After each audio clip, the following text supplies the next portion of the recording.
In today's video, we'll be providing you with the fuel pump shutoff switch location and reset procedures for your 1996 through 1997 Ford Aerostar. The inertia switch in a Ford vehicle is a safety feature designed to shut off the fuel pump in the event of a collision or sudden impact.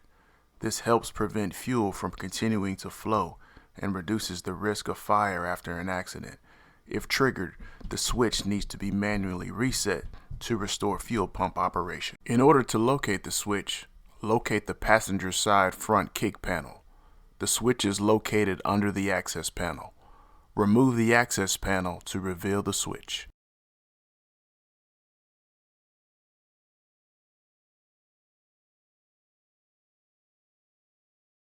Depending on the year of vehicle you have, the size and shape of the switch may vary. However, these switches can be readily identified by the red colored button on top. If this information has helped you out, do us a huge favor and smash that like button right now and consider subscribing. We'd really appreciate it. If the switch is in the down position, this is the operating position.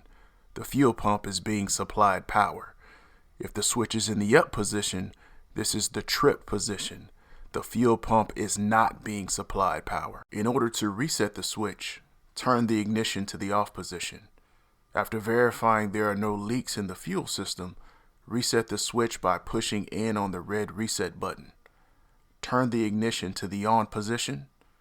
Wait a few seconds. Turn the ignition to the off position. Verify there are no leaks in the fuel system. As a DIYer, when it comes to getting access to information that will assist you with servicing and maintaining your own vehicle, we recommend Mitchell 1 DIY. With Mitchell 1 DIY, you get not only access to quality in-depth wiring diagrams for your vehicle, but you also get component locations, component tests, technical bulletins, and much more. If you'd like to learn more about the service, please see the link down in the description below for more details. Once you get on the Mitchell 1 website, be sure to check out the free demo of everything that's included in your product subscription.